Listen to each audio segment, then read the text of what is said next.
Halo anak-anak semuanya, selamat pagi. Bagaimana kabarnya hari ini? Bapak yakin semua dalam keadaan sehat dan baik ya. Anak-anak, hari ini kita akan melanjutkan kembali pelajaran kita pada pertemuan yang kedua, pendidikan agama Kristen, ruang kelas jarak jauh, terkhusus bagi anak-anak yang kelas 6. Anak-anak semuanya, Bapak tetap menganjurkan supaya kita tetap berada di rumah, menjaga kesehatan dan juga mengikuti protokol kesehatan kalau terpaksa keluar rumah. Tetapi akhir-akhir ini banyak anak-anak juga yang terkena pandemi virus corona ini. Oleh karena itu, Bapak tetap menghimbau supaya kalian juga tetap berjaga-jaga, kalian juga memikirkan tentang kesehatan diri kalian dan juga kesehatan keluarga kalian. Anak-anak semuanya sudah siap untuk belajar hari ini? Kita akan memulai pelajaran kita dan kita akan awali dengan berdoa. Oke, anak-anak semuanya, kita mulai berdoa dengan sikap yang baik. Bapa dalam surga, kami berterima kasih dan bersyukur atas kebaikan Tuhan dalam hidup kami. Tuhan Yesus, hari ini kami akan kembali belajar anak-anak kelas 6 dalam ruang kelas jarak jauh pendidikan agama Kristen.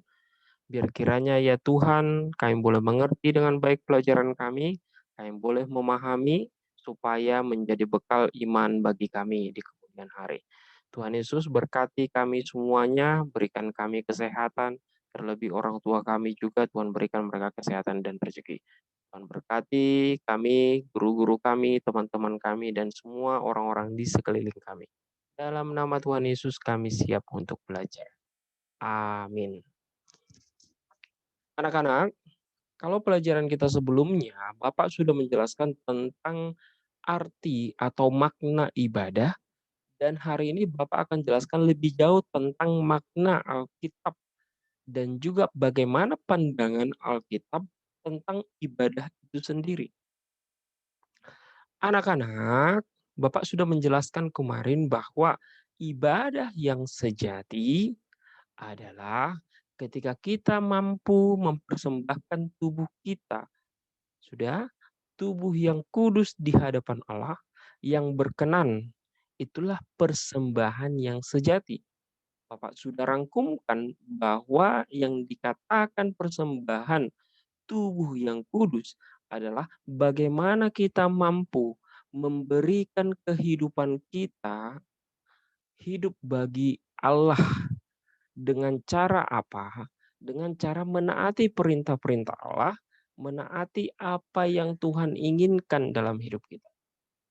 Apakah yang Tuhan inginkan dalam kehidupan kita, itu juga yang akan kita pelajari, dalam pendalaman makna Alkitab tentang arti ibadah. Bapak juga kemarin sudah menyinggung tentang satu ayat yang mengatakan bahwa ibadah yang sejati ketika kamu mempunyai, perhatian atau pergi ke tempat-tempat yang membutuhkan pertolongan, kepada orang-orang yang membutuhkan pertolongan, kepada janda-janda miskin, anak-anak yatim piatu dan apa, dan orang-orang lainnya yang membutuhkan pertolongan. Terus apa maknanya? Bapak juga sudah jelaskan kemarin bahwa ibadah yang sejati ketika engkau bermanfaat bagi sesamamu. Dan kita akan mendalami pelajaran lebih jauh hari ini anak-anak tentang makna Alkitab tentang ibadah yang sejati. Perhatikan semuanya anak-anak, sudah tampil, sudah kelihatan materi bukunya. Bagian C, pendalaman materi ibadah yang sejati. Bapak bacakan sedikit. Tahukah kamu apa yang dimaksud dengan ibadah yang sejati? Ibadah yang sejati adalah ibadah yang murni atau ibadah yang benar. Ada juga yang mengartikannya sebagai ibadah yang sebenar-benarnya. Kata ibadah sering sekali disalahartikan. Ibadah kadang hanya diartikan sebatas upacara keagamaan, yaitu kebaktian yang dilakukan di gereja, di sekolah, ataupun di rumah. Padahal ibadah memiliki pengertian yang luas. Ibadah tidak hanya menyangkut persekutuan atau kegiatan di gereja dan rumah-rumah ibadah, melainkan berhubungan dengan seluruh sikap hidup kita setiap hari. Itulah yang Bapak katakan kemarin, bahwa ibadah yang sejati tidak semata-mata hanya ketika engkau duduk bernyanyi, duduk berdoa di dalam gereja, di sekolah, di rumah. Bukan hanya itu yang dinilai sebagai ibadah. Tetapi ibadah yang sejati ialah ibadah yang seluruh kehidupan kita ini dicakup dalam sebuah tindakan, perbuatan, perkataan yang bersesuaian dengan perintah Allah. Coba bayangkan jika kamu rajin ibadah setiap minggu, bahkan mungkin kamu 2 kali seminggu ibadah, tetapi tanganmu sangat ringan untuk memukul orang lain, memukul temanmu. Kira-kira apakah arti dari ibadahmu itu? Bukankah dengan kamu begitu sering beribadah di gereja, itu akan mengubah kehidupanmu menjadi lebih baik? Bapak sudah selalu katakan kepada kalian, jika kalian disuruh untuk menilai diri kalian, mana lebih banyak kalian melakukan dosa atau perbuatan yang diinginkan Allah setiap hari? Mungkin si Piki akan menjawab, Pak, aku berbohong 3 kali sehari. Berantem 1 kali sehari. Apalagi marah-marah kepada kakak, abang, dan orang tua 3 kali sehari. Itu udah 7 kali kan? Dia melakukan sesuatu yang tidak diinginkan Allah. Kemudian apa lagi? Aku kadang ngambil uang kakakku, ngambil uang abangku 1 kali 1 hari. Coba bayangkan, berapa kesalahan yang kamu lakukan setiap hari? Bapak balik bertanya, berapa perbuatan yang baik yang disukai oleh Allah yang kamu lakukan setiap hari? Datang si Piki nanti, Pak, aku hari ini membantu orang tuaku. Bagus, cakap gitu. Sudah. Pak, aku hari ini menolong orang nenek-nenek yang tidak mampu membawa barangnya, belanjaannya. Bagus sekali. Bagus sekali. Tetapi mana lebih banyak? Kamu melakukan sesuatu yang tidak disukai oleh Allah setiap hari atau perbuatan yang disukai Allah? Terkadang kita lebih banyak melakukan sesuatu yang tidak disukai oleh Allah. Oleh karena itu, ibadah itu bukan hanya ketika engkau duduk, diam, berdoa, bernyanyi. Bukan. Tetapi ibadah yang sejati adalah ibadah ketika kita hidup sesuai dengan perintah Allah, firman Allah yang kita baca, yang kita nyanyikan dalam bentuk pujian setiap kita beribadah di gereja. Dalam surat Yakobus 1 ayat 26 sampai 27 mencatat bahwa ibadah yang murni adalah ibadah yang benar, adalah mengendalikan lidah, mengunjungi anak-anak yatim piatu dan janda-janda. Jadi ibadah itu harus apa?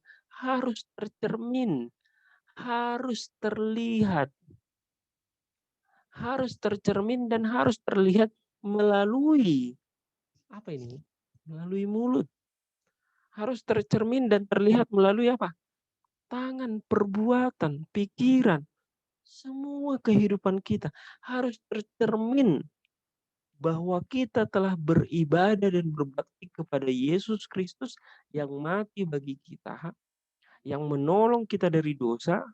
Dia adalah Allah yang benar. Maka firman Tuhan berkata, siapa yang hidup di dalam Kristus, siapa yang mati di dalam Kristus, siapa yang percaya kepada Kristus harus hidup sebagaimana atau harus hidup sesuai dengan Yesus itu hidup atau harus hidup sebagaimana Kristus hidup. Artinya, teladan-teladan Kristus, teladan-teladan perbuatan, perkataan, tutur sopan santun, suka menolong, semua tindakan-tindakan dari Tuhan Yesus yang dimana kita menyembah Dia di gereja, berdoa atas nama Yesus di gereja, memuji Yesus di gereja. Perbuatan-perbuatan itulah yang harus terlihat dari kehidupan kita, cermin dari kehidupan kita. Jadi ibarat anak-anak, kamu makan obat. Sudah, anak-anak pernah makan obat nggak? Si Felix pernah makan obat nggak, Felix? Dia pernah. Kecuali si Josie kayaknya nggak pernah makan obat dia. Kan jamu dia terus kan, kayak ibu-ibu. Nah, kalau kita minum obat, supaya apa? Supaya sembuh, supaya kita sehat. Anak-anak, kalau kita beribadah di gereja, di rumah, di sekolah, itu supaya apa?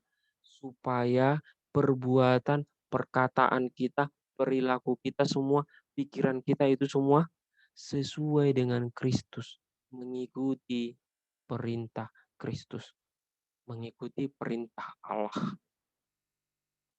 Jadi mengobati kita, kita adalah manusia-manusia yang sudah rusak karena dosa, karena jatuh ke dalam dosa, dikatakan Alkitab, semua manusia itu menjadi rusak dan kehilangan kemuliaan Allah. Tetapi dengan kita beribadah kepada Allah, percaya kepada Allah, Allah itu mengobati kita. Bukan hanya mengobati dosa kita, tapi dia menghapus dosa kita. Bukan hanya menghapus, tapi dia mau mati supaya dia menyelamatkan kita. Jadi oleh karena itu anak-anak jangan menjadi sia-sia. Jangan berpikir aku rajin ibadah, Pak. Saya rajin ibadah, Pak, setiap hari Minggu, ya. Tapi kata-katanya kasar. Rajin ibadah tapi melawan orang tua. Rajin ibadah tapi suka berantem. Terus yang disembah siapa? Yang ditiru hidupnya siapa? Yang diteladani siapa? Emang Tuhan Yesus suka berantem? Emang Tuhan Yesus suka melawan orang tua? Enggak. Emang Tuhan Yesus suka berkata-kata kasar? Enggak. Dia sangat baik, lemah lembut, suka menolong. Dia melihat orang buta, dia menolong. Dia mencelikkan matanya. Dia melihat orang lumpuh, dia menolong. Dia membuatnya bisa berjalan kembali. Ada orang yang sakit kusta, dia menolong, dia sembuhkan. Ada seorang perempuan yang sudah sakit 12 tahun, sakit pendarahan 12 tahun. Hanya karena dipanggil namanya, nama Yesus, Yesus menoleh dan melihat. Dan Yesus menolong untuk menyembuhkan dia. Ada banyak lagi. Tidak ada tuh Tuhan Yesus suka berantem. Jadi ibadah yang sejati itu harus terlihat dari seluruh kehidupan kita yang mencerminkan kehidupan Kristus. Sudah? Yang mencerminkan kehidupan Kristus. Oleh karena itu dikatakan Alkitab dalam kitab Kolose, apapun yang engkau perbuat, perbuatlah seperti untuk Dia. Untuk Dia itu ialah seperti untuk Allah, seperti untuk Kristus. Jadi apapun yang kita lakukan, kita berpikir bahwa kita melakukan sesuatu itu atas cerminan daripada kehidupan Kristus. Selanjutnya anak-anak, bagi Rasul Paulus yang menuliskan kitab Roma, ya, mempersembahkan tubuh sebagai persembahan yang hidup dan yang sejati kepada Allah memiliki makna yang sangat dalam sekali. Mempersembahkan tubuh tidaklah diartikan secara harafiah. Kalau mempersembahkan tubuh secara harafiah berarti kita mengorbankan tubuh kita. Kita memberikan tubuh kita. Ini potong nih tubuh saya nih. Bukan seperti itu. Apa yang kita persembahkan? Yaitu perbuatan-perbuatan yang mengharumkan nama Tuhan. Mempersembahkan tubuh berarti memberikan atau mengabdikan semua pikiran kita, perkataan, perbuatan, atau tindakan kita sesuai dengan keinginan Tuhan. Semua pikiran kita, perkataan, dan perbuatan dapat terjadi dan terungkap melalui bagian-bagian tubuh kita. Kita berpikir menggunakan bagian tubuh yang disebut otak. Kita berkata-kata menggunakan bagian tubuh yang disebut mulut. Kita berbuat sesuatu atau bertindak, itu menggunakan tangan dan kaki. Dan itu semuanya harus sejalan dan itu harus semuanya sesuai dengan kehendak Allah. Maka itulah yang dinamakan mempersembahkan tubuh. Mengapa kita harus mempersembahkan tubuh di hadapan Allah? Ingat anak-anak, sekali lagi, kita semua adalah manusia-manusia yang mati di dalam dosa. Itu pelajaran kita kelas 5 ya. Kita semua manusia telah jatuh ke dalam dosa dan mati di dalam dosa. Pikiran kita rusak, cara bicara kita tidak baik, tangan kita tidak berlaku baik. Tetapi Tuhan menebus kita. Tuhan menolong kita. Dengan cara apa? Dia mau mati di kayu salib. Bapak mau bertanya, ada enggak kalian yang mau mati untuk menolong orang lain? Ada enggak? Ada enggak si Yoel itu mau mati untuk menolong tetangganya? Mau enggak? Pasti enggak mau lah. Ada enggak misalnya siapa namanya? Si Christine mau menolong kakaknya dia mau mati? Belum tentu. Adakah misalnya siapa namanya? Siapa si April mau mati untuk menolong adiknya? Belum tentu dia mau. Tapi Tuhan Yesus mau mati bagi manusia yang percaya bagi Dia. Bagi manusia yang percaya kepada Dia. Jadi yang dahulu kita di dalam dosa, kita sudah mati dalam dosa. Hukuman dosa adalah neraka. Kamu dan Bapak harusnya masuk neraka. Orang tua kita semuanya harusnya masuk neraka. Tetapi Tuhan mati untuk menebus dosa kita. Dia mati untuk kehidupanmu dan untuk kehidupan Bapak. Sekarang kita bisa hidup di dalam Kristus, memperoleh keselamatan yang kekal. Coba sudah sampai seperti itu Tuhan Yesus berkorban bagi kita. Tapi kita tidak mau mengorbankan tubuh kita untuk kemuliaan Kristus, untuk melakukan sesuatu yang baik. Ya mungkin bisa jadi Tuhan menyesal aja. Dilihatnya si Josi misalnya, Josi suka berantem. Aduh Josi, jangan-jangan nanti sampai Tuhan menyesal. Aduh menyesallah aku menyelamatkanmu kata Tuhan. Toh juga kamu nggak mau mempersembahkan tubuhmu sesuai dengan perintahku katanya. Aduh, Yoel katanya, ya, kamu masih suka berbohong kepada orang tua. Aduh, menyesallah aku menyelamatkanmu kata Tuhan Yesus. Kalau Tuhan Yesus sampai menyesal menyelamatkan kita, terus siapa yang mau menyelamatkan kita? Pasti kita masih berada dalam dosa. Dan hukuman dosa adalah maut, adalah kematian kekal. Jadi anak-anak, kita harus bersyukur. Tuhan Yesus telah menolong kita, telah membawa kita keluar dari dosa, sudah, telah mengorbankan dirinya sendiri, maka korbankanlah perkataanmu, perbuatanmu, pikiranmu, melakukan hal-hal yang baik. Itulah persembahan kepada Allah. Apakah Tuhan telah menyelamatkan kamu? Yoel, saya sudah menyelamatkan kamu, katanya. Atau dikatakan misalnya, Yoga, saya sudah menyelamatkan kamu. Sekarang bayar, bayar, bayar. Kamu sudah saya selamatkan, bayar 10 juta. Apakah Tuhan Yesus bilang seperti itu? Tidak.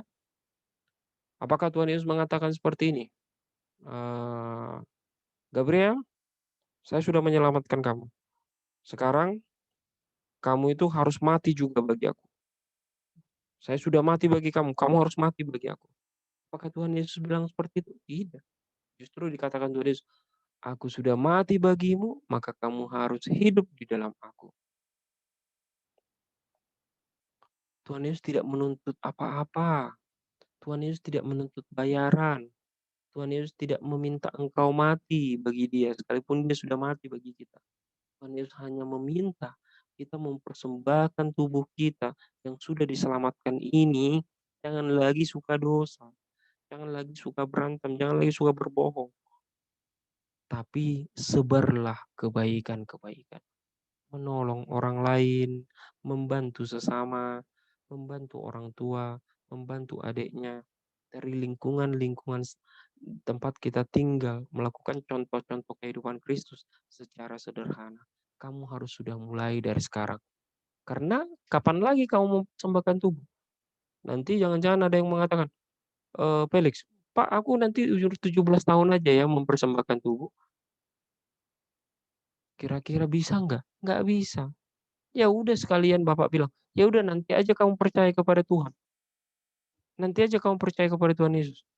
Tiba-tiba minggu depan kiamat, gitu. Umurnya masih 12 tahun. Masuk neraka dia, belum keburu percaya. Oleh karena itu anak-anak, ya, Bapak menjelaskan secara sederhana makna kitab itu. Oleh karena itu segala tindakan yang kelihatan oleh mata manusia seperti berdoa, berbakti, membaca Alkitab, menolong orang lain, berbuat baik, bila tidak dilakukan dengan tulus dan jujur di hadapan Tuhan, tidaklah dapat dikatakan sebagai ibadah. Dengan demikian ibadah yang benar tidak hanya dilakukan di gereja atau di tempat ibadah, namun dilakukan di semua tempat, di seluruh tempat, di rumah, di sekolah, di jalan, di tempat bermain, rekreasi, di mall, dimanapun kamu berada, kamu harus menunjukkan kehidupan yang ada di dalam Kristus. Ibadah yang benar tidak hanya dilakukan pada hari Minggu, namun setiap hari, setiap waktu, setiap saat, serta ibadah sejati itu ditujukan kepada semua orang. Itu berarti kita harus menjaga setiap sikap kita, perkataan kita, tindakan kita. Kita tidak boleh menyakiti hati siapapun. Jangan sampai orang berkata nanti, percuma dia percaya Yesus, tapi perbuatannya jahat. Percuma dia percaya kepada Tuhan Yesus, beribadah setiap hari Minggu, belajar agama Kristen di sekolah. Tapi cara bicaranya kasar, ngomong jorok. Jangan sampai kita mempermalukan Tuhan Yesus yang sudah mau mati bagi kita. Oleh karena itu anak-anak sekalian, kita akan belajar satu hal ya. Kita akan belajar satu hal dari sebuah nyanyian ya. Ini dalam bagian D ini Bapak yakin kalian sudah bisa menjawabnya ya. Bagian D, tetapi tugas kita hari ini adalah yang pertama, buatlah sebuah karya kreatif dalam bentuk tulisan atau puisi yang menceritakan pengalamanmu dalam mempraktekkan ibadah sejati berdasarkan pengertian Roma 12 ayat 1 dan 2. Mungkin agak sedikit sulit untuk kalian kerjakan, tetapi Bapak akan meminta kalian untuk menggambar sebuah pohon kehidupan yang berbuah perbuatan-perbuatan baik. Kamu gambar sebuah pohon, sudah, dalam satu lembar buku, terus kamu bikin daunnya, terus buahnya itu bikin perbuatan-perbuatan baik, misalnya menolong orang lain, membantu. Sudah, itu karya tugas kalian satu hari ini diwarnai dengan baik, dibuat pohon, terserah mau pohonnya bentuknya seperti apa, buatlah sesuai dengan kemampuan. Terus buat buahnya itu perbuatan-perbuatan baik. Sudah, baru bikin di bawah akarnya, sudah, di bawah akarnya perbuatan hidup dalam Kristus. Sudah, buah hidup dalam Kristus. Oke? Bapak tidak perlu kirimkan contoh gambarnya, Bapak sudah yakin kalian kelas 6 sudah bisa menangkap apa yang Bapak sampaikan.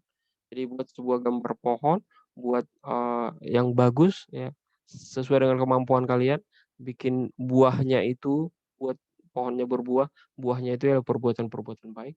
Terus di bawah di akarnya itu buat buah hidup di dalam Kristus. Oke anak-anak, kita akan bernyanyi dari sebuah lagu pujian yang akan menyadarkan kita tentang makna ibadah dalam kehidupan kita sehari-hari. Mungkin kalian sudah mengetahui lagu ini juga. Apalah arti ibadahku kepada Tuhan bila tiada rela sujud dan sungguh. Apalah arti ibadahmu kepada Tuhan bila tiada hati tulus dan syukur. Ibadah sejati jadikanlah persembahan. Ibadah sejati kasih sesamamu. Ibadah sejati yang berkenan bagi Tuhan, jujur dan tulus ibadah bagi Tuhan. Marilah ikut melayani orang berkeluh, agar imanmu tetap kuat dan teguh. Itulah tugas pelayanan dan juga panggilan, persembahan yang berkenan bagi Tuhan. Ibadah sejati ibadah sejati jadikanlah persembahan. Ibadah sejati kasihilah sesamamu. Ibadah sejati yang berkenan bagi Tuhan, jujur dan tulus ibadah murni bagi Tuhan. Anak-anak, ya memang Bapak tanpa persiapan menyanyikan lagunya, jadi Bapak agak kurang mengerti ya, masih kurang paham.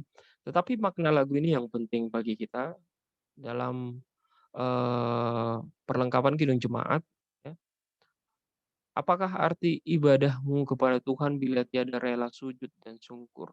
Refnya itu dikatakan, ibadah sejati jadikanlah persembahan, ibadah sejati kasihilah sesamamu. Ibadah sejati yang berkenan bagi Tuhan, jujur dan tulus, ibadah murni bagi Tuhan. Terus bait yang kedua ini mengatakan, marilah ikut melayani orang berkeluh. Itu orang-orang yang membutuhkan pertolongan ya. Terus agar iman tetap kuat serta teguh. Itulah tugas pelayanan, juga panggilan, persembahan yang berkenan bagi Tuhan.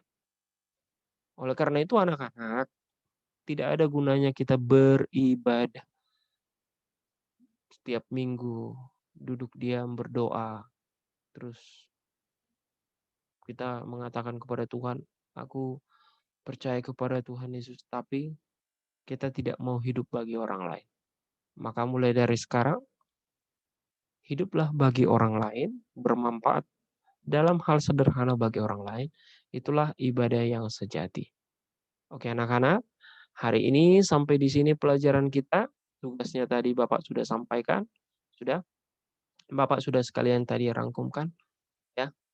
Tugasnya adalah membuat gambar pohon berbuah perbuatan-perbuatan Kristus dan perbuatan-perbuatan baik sebagus dan semampu yang kamu bisa. Bapak meminta video ini jangan dilompat-lompat menontonnya supaya kamu bisa mengerti dengan baik. Kalau memang dirasa video ini sudah cukup baik mewakili pelajaran kita hari ini, jangan lupa di-like dan juga jangan lupa itu di-subscribe dulu ya. Oke? Supaya selalu di handphone kalian itu terlihat apa yang Bapak kirimkan di YouTube. Oke anak-anak, Tuhan Yesus memberkati kita semuanya. Shalom, mari kita berdoa. Bapa dalam surga, kami berterima kasih dan bersyukur karena hari ini Engkau memberikan kami penerangan tentang sebuah ibadah yang sejati. Bahwa sesungguhnya kehidupan kami ini adalah semuanya ibadah. Kami ketika berada di mana, saat seperti apa, semuanya merupakan ibadah kepada Allah. Oleh karena itu kami harus selalu menjaga sikap kami, perkataan kami, pikiran kami, perbuatan kami, supaya sesuai dengan kehendak Allah. Tuhan berkati orang-orang yang kami kasihi, orang tua kami, sanak saudara kami, jauhkan mereka dari segala penyakit, dan juga berikanlah mereka rezeki. Berkati guru-guru kami, teman-teman kami, dan juga semua orang-orang yang mengasihi kami. Tuhan juga berkati negara kami supaya segera terhindar dari virus corona ini Tuhan, supaya kami boleh beraktivitas, melakukan kegiatan kami, belajar belajar mengajar kami sesuai dengan yang kami inginkan untuk tatap muka di sekolah. Tuhan berkati semuanya kami, berikan kami kepintaran untuk mengerti pelajaran kami dengan baik, terlebih untuk melakukan apa yang Engkau kehendaki. Dalam nama Yesus kami berdoa. Amin. Shalom anak-anak, Tuhan Yesus memberkati.